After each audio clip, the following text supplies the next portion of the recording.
बंदहु गुरुपद कंज कृपा सिंधु नर रूप हरि महामोहितम पुंज जासु वचन रवि कर निकर।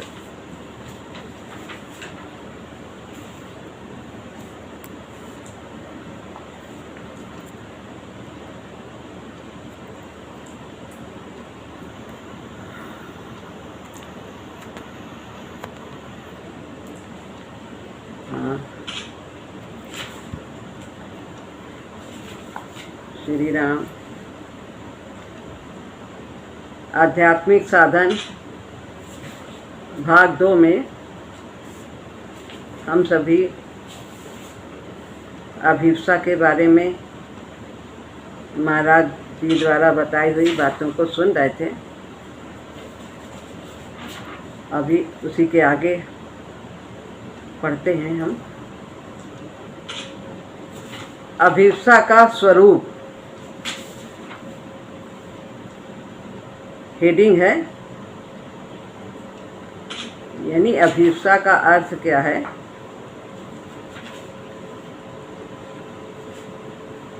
अभिप्सा शब्द का अर्थ तो प्राप्त करने की प्रबल इच्छा है। अभिप्सा यानी कुछ भी जो हम पाना चाहते हैं, पारमार्थिक चीज़ें विशेष तौर से, तो उसे पाने की प्रबल इच्छा अभिप्सा कही जाती है। अभिप्सा को लोग मुमुक्षत्व यानी जन्म मरण से छूटने की इच्छा भी कहते हैं, कि हमारे अंदर ये अभिप्सा है कि अब ऐसा कुछ करें कि संसार में आवागमन से मुक्त हो जाएं, जन्म न लेना पड़े। ऐसा भी लोग इस चीज़ की भी इच्छा करते हैं। लेकिन महाराज जी कहते हैं यह तो ऋणात्मक दृष्टिकोण है। हमें तो सकारात्मक बातें सोचनी चाहिए, रचनात्मक बातें सोचनी चाहिए। तो ये आवागमन से मुक्त होना ये ऋणात्मक है, यानी नकारात्मक दृष्टिकोण है। यह नहीं चाहते। हम चाहते क्या है? हमारी अभिप्सा हमारे उद्देश्य की प्राप्ति से ही संबंध रखती है।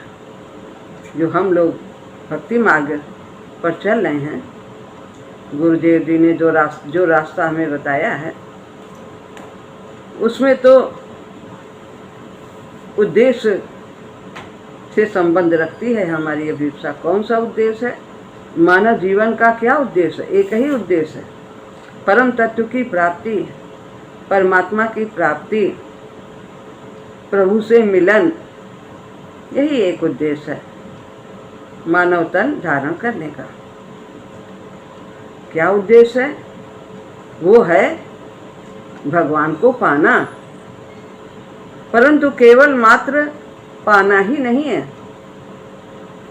कि पा लिया एक बार, नहीं, उससे पूर्णतया संयुक्त रहना है, उससे जुड़े रहना है, जीवन पर्यंत जुड़े रहना है, उसके चिंतन में रहना है, उसकी सेवा करना है,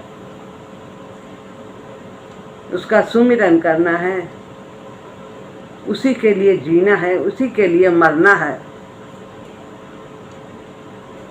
इतना ही नहीं, उसमें रम जाना है और उसको अपने में पूर्णतया रमा लेना है। मैं तुझ में खो जाऊं और तू मुझ में खो जाए। इस बात का बोध हो जाए कि वो हम सब में है और हम सब उसमें हैं।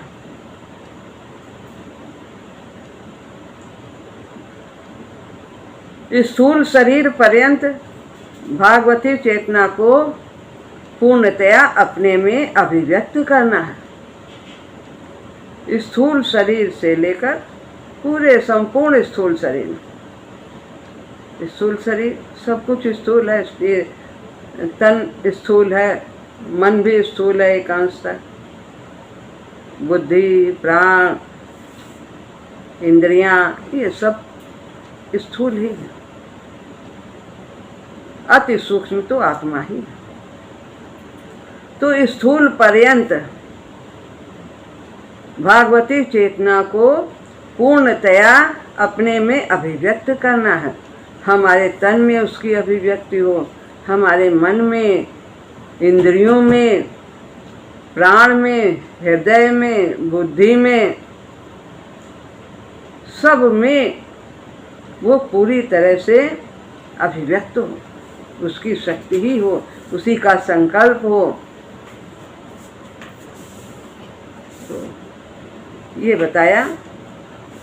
इसको दूसरी दृष्टि से देखते हैं तो हमारा उद्देश्य क्या है? दिव्य भाव की प्राप्ति, दिव्य ज्ञान हो, दिव्य भाव हो और दिव्य कर्म हो। दिव्य ज्ञान क्या है? एक परमात्मा को सब में देखना, अन्य भाव न रखना, केवल एक परमात्मा को देखना। सर्वभूतेषु येनैकं भावमव्ययमीक्षते अविभक्तं तद्विभक्तेषु तज्ज्ञानं विद्धि सात्विकम्। सभी भूत प्राणियों में, देवी देवताओं में भी एक अव्यय भाव, उस जो परमात्मा है, जो अव्यय है, जिसमें कोई कभी कमी नहीं आती, सबको अपना अंश देते हैं लेकिन फिर भी उनमें कोई कमी नहीं आती। अभी बीज को जमीन में हम बोएं तो वो ऊपर तो लहलहा उठेगा, लेकिन हम अगर उसे खोजें खोद करके तो उसका कहीं भी तत्व नहीं मिलेगा कि वो बीज हमें फिर से दिख जाए। लेकिन ये परमात्मा का बीज है, ये जो अंश है हम सब में, ये सबको प्राप्त है, फिर भी वो परमात्मा ज्यों का त्यों रहता है, उसमें कोई कमी नहीं आती। तो दिव्य ज्ञान हो, दिव्य हमारा भाव हो, परमात्मा का ही भाव हो, और कर्म भी उसी के लिए हों, हम कर्ता बन जाएं, हमारे सारे कर्म एक परमात्मा की सेवा के लिए ही हों। तो यही है अपने को पूर्ण रूपेण करना, मन में भी उसी का भाव, बुद्धि में भी, इंद्रियां भी उसी की सेवा में लग जाएं, ये पूरा तन उसी के लिए अर्पित हो।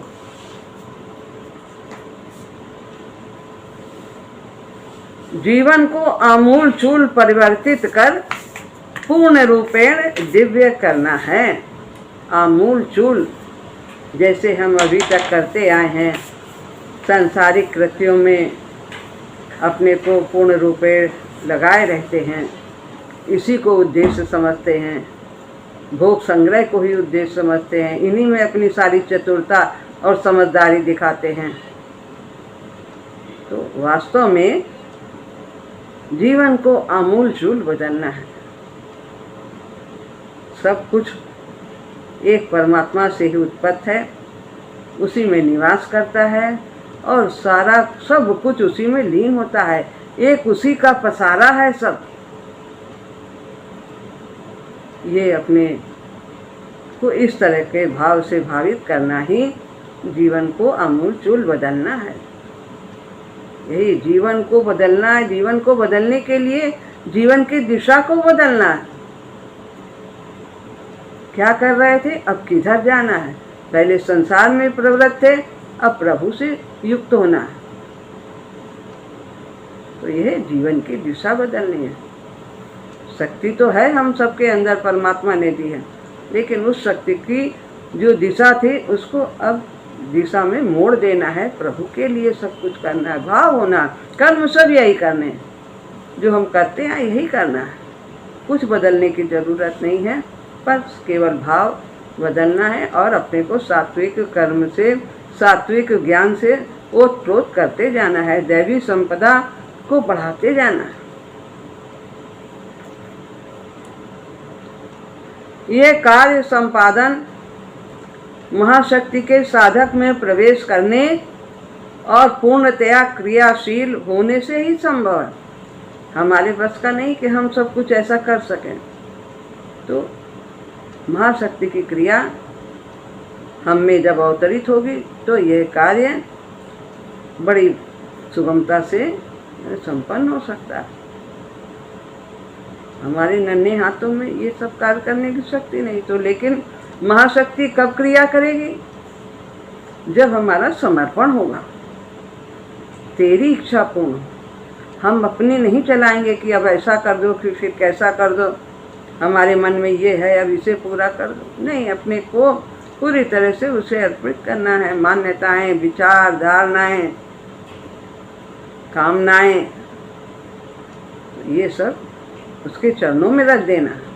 तो महाशक्ति भली प्रकार से हमारे तन को, मन को, इंद्रियों सबको वो धो डालेगी, निर्मल कर देगी। और ऐसा धोएगी, ऐसी सफाई होगी कि झाड़ू के निशान भी नहीं रह जाएंगे। वो झाड़ू के जो निशान रह जाते हैं वो सफाई अच्छी नहीं मानी जाती। तो हम अपने हाथ करेंगे तो झाड़ू के निशान रह जाएंगे। क्या रह जाएगा? अहंकार हो जाएगा। हम इतने निर्मल, हम इतने अच्छे हैं, कितने अच्छे हैं, हमने तो इतना जीत लिया। क्या जीत लिया? क्रोध जीत लिया, काम जीत लिया, बड़े दयावान हैं, दानवीर हैं, क्या जाने क्या क्या है। हमने तो कितना तीरथ कर लिया, सारे पूरे जितने भी तीरथ है सब हम कराए। क्या ये क्या है किया है? उसके साथ जो ये एक अहंकार ले लिया है, ये तो निशान है झाड़ू के।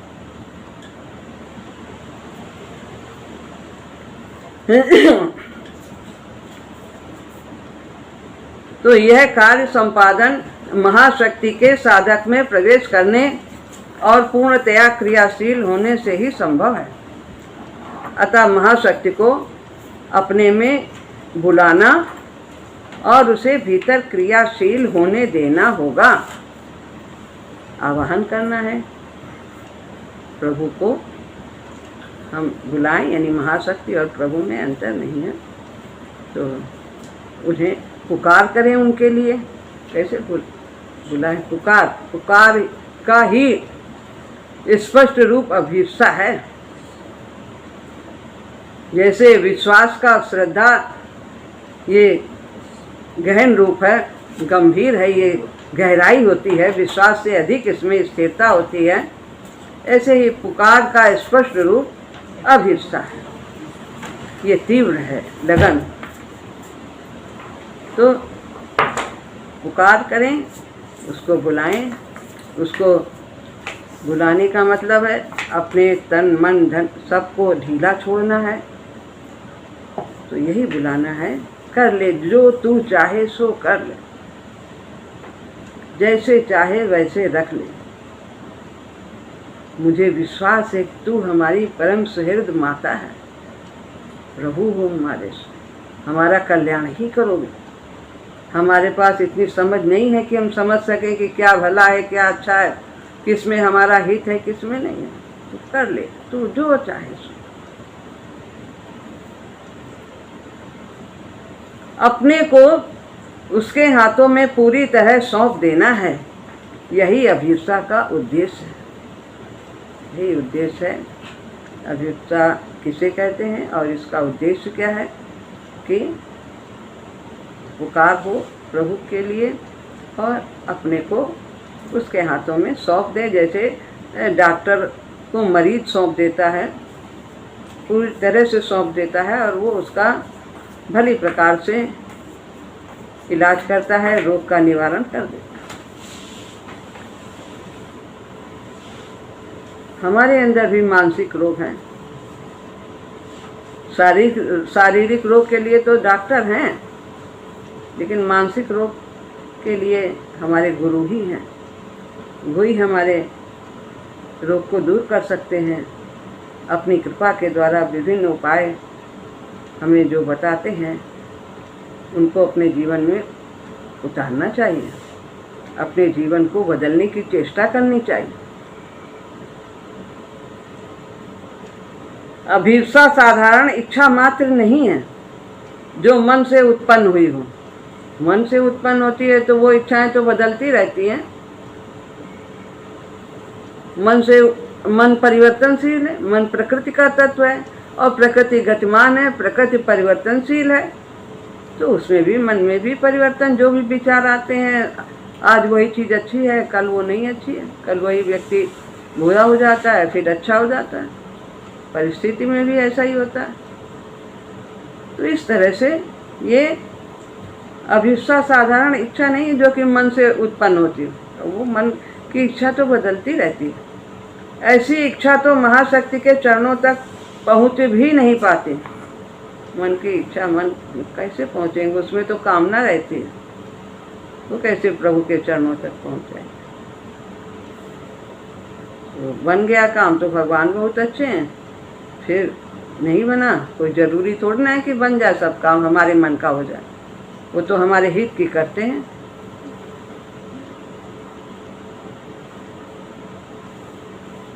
प्रभु हित की करते हैं।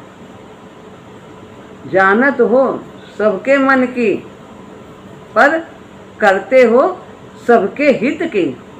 आप जानते हो सबके मन की, तो करते हो सबके हित की। ऐसी इच्छा तो क्षणिक होती है मन वाली, जो मन से उत्पन्न होती है कि आज आ गए भगवान के पास, बैठ गए 2 घंटा 3 घंटा जाप में बैठ गए, सत्संग में बैठ गए, फिर भूल गए, फिर सब कुछ भूल गए, फिर जब मन हुआ फिर चले आए। ऐसा नहीं, ये मन की।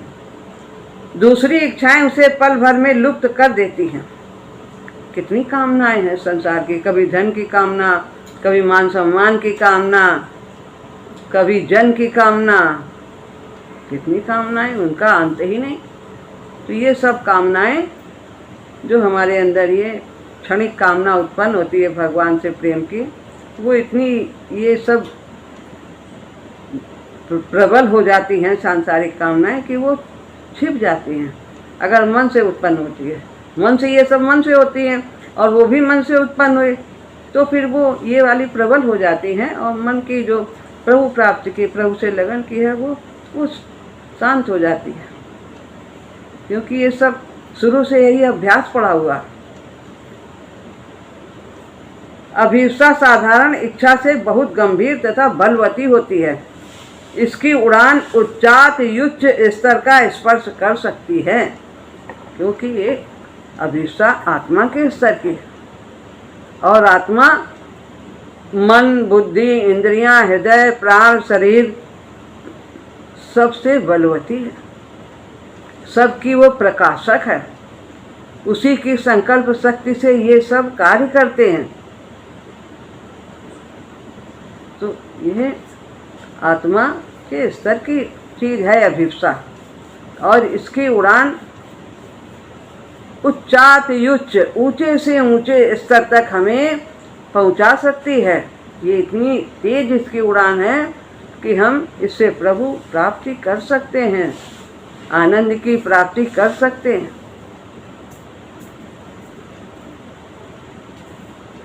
मन की इच्छा मनोमय कोष तक जाएगी, इसके आगे जा ही नहीं सकती। तो आत्मा के ये है कि सहायक हो सकती है। मन को भगवान में लगाया, बुद्धि को भगवान में लगाया, लेकिन फिर वो थोड़ा हमें आगे पहुंचा सकती है। लेकिन जो अभिप्सा है वो आत्मा के स्तर की है, ये कभी शांत नहीं होती। अपने प्रीतम को पाए बिना वो शांत हो ही नहीं सकती। अभिप्सा अंतरात्मा से उत्पन्न होती है। आत्मा की संकल्प शक्ति ही इसका विशुद्ध रूप है। संकल्प शक्ति, आत्मा का संकल्प कोई उसको समाप्त नहीं कर सकता, तो क्योंकि वो परमात्मा से युक्त है। तो इसका विशुद्ध रूप है उसकी संकल्प शक्ति। उसके संकल्प में बल होता है। मैं बुद्धि नहीं, हृदय नहीं, प्राण नहीं और शरीर भी नहीं, मैं जो इन सब से परे हूँ, जो इन सब का जीवन हूँ, सबको शक्ति प्रदान करती है, सबको प्रकाशित करती है आत्मा। जैसे परमात्मा आत्मा को प्रकाशित करती है, वैसे ही आत्मा इन सबको प्रकाशित करती है, बुद्धि को, प्राण को, मन को, हृदय को, शरीर को, इन सबको जीवनी शक्ति देती है।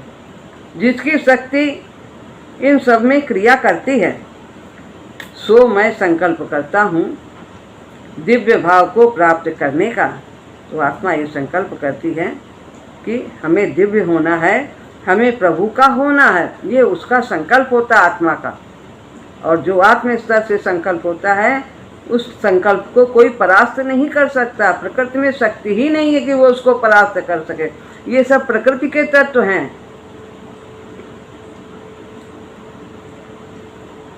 यह अंतःस्थल के गंभीर स्तर से उठा हुआ स्पंदन है।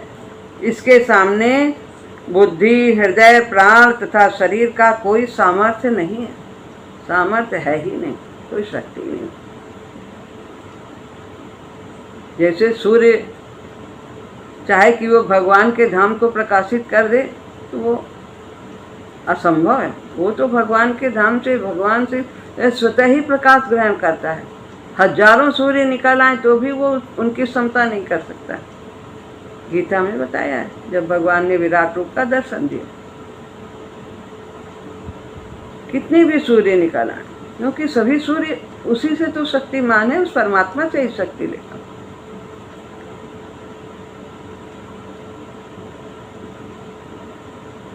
अंततः उन सभी को इसके सामने झुकना होगा। इन सभी को जो अपनी मनमानी, जो सबकी अपनी अपनी तृप्ति होती है, अपनी अपनी तृप्ति की चाह में लगे, मन अपना चाहता है, सुख चाहता है, इंद्रियां भोग चाहती हैं और बुद्धि भी अधिकार चाहती है, हृदय भी भावों से प्यार चाहते हैं। तो ये सब अपनी अपनी तृप्ति चाहते हैं। लेकिन अभी तक आत्मा सोई हुई थी, लेकिन जब आत्मा में अभिष्ठा जागृत हो जाती है प्रभु पाने की, प्रभु को पाना है, दिव्य भाव पाना है, तो ये सब अपनी तृप्ति की चाह समाप्त करते हैं। इनको झुकना ही पड़ता है। फिर वो आत्मा की तृप्ति में सभी सहयोग देने लगते हैं। हम समझते हैं कि इस शरीर में हमारी चेतना ही केवल मात्र चेतना है, कि आत्मा की ही चेतना केवल चेतना है, हम ऐसा समझते हैं। परंतु वास्तव में ऐसा नहीं है। महाराज जी कहते हैं, शरीर ने अपना एक व्यक्तित्व स्थापित किया हुआ हमारा शरीर है। हमारे पेट, पीठ, सर आदि सब कुछ, ये सब पूरा मिला करके सब शरीर बना है। इनमें अनेक सेल हैं और वे सब शरीर को सुव्यवस्थित रखने में अपना सहयोग देते हैं, कार्य करते हैं। शरीर होगा तभी हम भजन कर पाएंगे। तो इसको ठीक रखना उनका कार्य है, वो अपने कार्य को करते हैं। तो उनमें कितने चेतनाएं हैं, कितने कीटाणु हैं, कितना उन सब का, उनमें भी चैतन्य है। अपने स्वभाव तथा इच्छाएं बनाई हैं और जिनको वो सतत पूर्ण करने का यत्न करता है। शरीर के जो सेल हैं, शरीर उसका काम है कि शरीर को ठीक रखना, उसमें भी चैतन्य है अनेक। तो वो अपना यत्न संगठित होकर के कार्य करते। उसका भी एक निजी चैतन्य है जो इस उद्देश्य के लिए अपने अस्तित्व को बनाए रखने के लिए प्रयत्नशील रहता है। शरीर को ठीक रखना है, यह शरीर चैतन्य कहा जाता है। इसी प्रकार प्राण ने अपना एक साम्राज्य स्थापित किया है। इच्छाओं और स्वभावों तथा उनकी तृप्ति तथा शरीर रक्षा उस चैतन्य का प्रधान कार्य, प्राण का कार्य है। कि कामना करना, स्वभाव बनाना अपना और उनकी तृप्ति करना तथा शरीर की रक्षा करना प्राण का काम है। इसमें कोई कीटाणु, बैक्टीरिया वगैरह ना आ जाए, उनको भी वो उनका भी निवारण करता है, उनको भी नहीं आने देता, उनको भी मारता है। तो ये सब प्राण का चैतन्य है, वो अपने कार्य को करता है। अपने अस्तित्व को बनाए रखना तथा पुष्टाति पुष्ट करने का प्रयत्न तो प्राणगत चैतन्य की मौलिक प्रवृत्ति है। तो उसको पुष्ट रखना है सब कुछ। इच्छाएं भी हमारी पूरी हों, स्वभाव भी हमारा जैसा हम चाहते हैं और शरीर भी हष्ट पुष्ट रहे, अच्छा रहे, निरोगी रहे, ऐसा वो सब उसका कार्य है। इसी प्रकार मनोमय क्षेत्र में मनस चैतन्य भी है। तो अलग अलग चैतन्य हैं, इन सब के भी अपने सेल हैं, इनके सब में चेतना है और वो सभी विकसित होकर के एक समय मनुष्य बनेंगे, प्रत्येक सेल के एक एक चैतन्य। तो ये सभी अपने स्वार्थ सिद्धि के लिए यत्नशील रहते हैं और अपने अपने बल के अनुसार सफलता लाभ करते रहते हैं। सब इनका जो कार्य वो करते हैं। इंद्रियां भी अपना कार्य करती हैं, उनको भी तो भोग चाहिए, वो भी अपने कार्य में, सब अपने अपनी तृप्ति में लगे। इनकी इच्छाओं को और तृप्तियों को प्रायः व्यक्ति अपनी इच्छाएं और तृप्ति समझने लगता है। यहीं पर आत्मा नहीं समझती है, जीव नहीं समझता है कि ये सब अपने अपने तृप्ति में लगे हैं, ये सब नौकर हैं हमारे, हमको सेवा के लिए मिले हैं और ये सब अपनी अपनी पूर्ति में लगे हैं, पर हम जो चाहते हैं उसमें ये सहयोग नहीं दे रहे हैं। लेकिन जब वो जाग जाती है, सोता सिंह जगे मन बन में और भागे पशुवत विषय विकार, सब ये सब जब जाग जाती है आत्मा, तो फिर ये सब इनके ये सब कार्य करते हैं अपने, लेकिन अपने निजी तृप्ति के लिए नहीं करते हैं। फिर कार्य ये सब यही करेंगे, लेकिन वो सब आत्मा के सहयोग के लिए। शरीर किस लिए ठीक रखना है? क्योंकि इससे भगवान की सेवा करनी है। मन में क्या होना चाहिए, मन में कौन सा भाव होना चाहिए, किसका चिंतन होना चाहिए, वो अपना कार्य करता है। प्राण क्या कामना करनी चाहिए उसको, किस कौन से कामना, अभी सांसारिक कामना, फिर वही सब कृत्य करते हुए वो सब कर मांगा ही एक फल, रामचरण रति होए, यही वो चाहता है। सब सेवा करेगा, सब कुछ कर्तव्य करेगा, लेकिन किस लिए? अपने प्रभु को प्रसन्न करने के लिए। तो काम सब करेंगे, लेकिन आत्मा जो चाहती है, आत्मा भी यही चाहती है कि भगवान से मिलन हो हमारा, और ये भी सब उसमें इस प्रकार सहयोग देते हैं। आत्मा की इच्छा इन सब की इच्छा से प्रबल है। यह इच्छा ही अभिप्सा है। आत्मा के क्षेत्र से आरंभ होकर उसे सारे के सारे व्यक्तित्व में मन से लेकर स्थूल पर शरीर यावत व्याप्त हो जाना है। जैसा कि अभी कहा है कि ये सब फिर आत्मा की तृप्ति में सहयोग देने लगते हैं। ऐसा ही आत्मा चाहती है। तो और ये अभिप्सा के द्वारा ही संभव, पुकार के द्वारा ही संभव। इन सबकी इच्छाएं गौण हो जानी चाहिए, सबकी होंगी इच्छाएं, लेकिन वो शरीर की रक्षा के लिए होंगी, और शरीर की रक्षा किस लिए होगी? वो भगवान की सेवा करने के लिए ही होगी। अभिप्सा का वास्तविक निजी स्थान तो अंतरात्मा है। आत्मा के स्तर से ही अभिप्सा निकलती है, तभी इसीलिए गहरी होती है, इसीलिए सबल होती है। वहीं पर से यह सारे व्यक्तित्व में व्याप्त हो सकती है। तो सभी जगह फिर ये पूरे जितने भी हमारे यंत्र हैं हमें मिले हैं, उन सब में यह व्याप्त हो जाते हैं। प्रबल होने पर इसका व्याप्त हो जाना स्वाभाविक है। जब ये प्रबल होती है, अभिप्सा गहरी होती है, तीव्र होती है, गंभीर होती है, तब देखिए खूब मोटी धार पानी की निकलती है तो कितना सबको प्रभावित करती हुई, सब धोती हुई चली जाती है, सबको तृप्त करती हुई। इसी तरह ये अभिप्सा जब प्रबल होती है, गंभीर होती है, तो यह पूरे तन में, मन में, बुद्धि में, सब में व्याप्त हो जाती है और सब आत्मा के कार्य में सहयोग देते हैं। प्रबल होने पर इसका व्याप्त हो जाना स्वाभाविक है। जब यह अभिप्सा मन को अपने रंग में रंग देती है, तो मन भी अपने भाव को छोड़ करके प्रभु का हो जाने के लिए इच्छुक होता है। करते कर्म करो विधि नाना, और मन राखो जहाँ कृपा निधाना, तो मन उसी में लग जाता है। ऐसे ही प्राण भी निजी तृप्ति का परित्याग कर समर्पण की मांग करता है, और इसी प्रकार से शरीर, चैतन्य भी, ये सब जो पहले बताए हैं वो सब प्रभु के कार्य में लग जाते हैं, और पूरा तन मन सब दिव्य होता चला जाता है। प्रबल तथा व्याप्त ही अभिप्सा के दो गुण हैं। प्रबल होनी चाहिए अभिप्सा, और सारे तन में व्याप्त हो जाए, सब उसी कार्य में लग जाए। तो प्रबल हो, बहुत तीव्र लगन हो, तीव्र पुकार हो,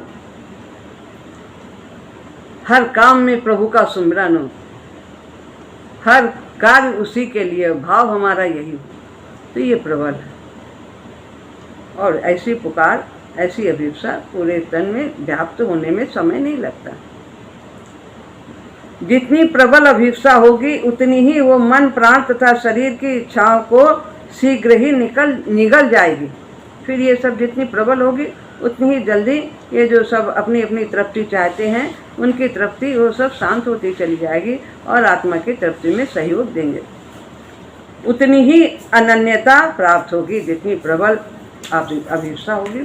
फिर हमारा एक प्रभु के प्रति ही प्रेम होगा, एक वही हमें दिखाई देंगे, अनन्य भाव हो जाएगा। सभी देवी देवता प्राणी मात्र में एक परमात्मा ही दिखेंगे। इस प्रकार अनन्यता हो जाएगी, सब कुछ उन्हीं से स्वीकार होगा। वो अभिप्सा मन प्राण आदि में व्याप्त होती चली जाएगी। इस क्षेत्र में आदर्श होना चाहिए पूर्ण रूपेण व्याप्त एकमात्र प्रबल इच्छा प्रभु का हो जाने की। हमारे अंदर यही होना है कि मैं आपका हूँ, आप मेरे हैं, यही एक प्रबल इच्छा है। और गले राम की जेवरी जित खींचो तित जाए, जो आप चाहें जैसे चाहें रखें, मैं तो आपके गले में पड़ी हुई माला ही हूँ, जिधर चाहें आप उधर घुमाएं। ये भाव अभिप्सा का ये होना चाहिए। आगे फिर इसके आगे और फिर होगा, और शायद कल शाम का हम ना बोल पाएँ, और क्योंकि हमारा कहीं जाना है, अभी बता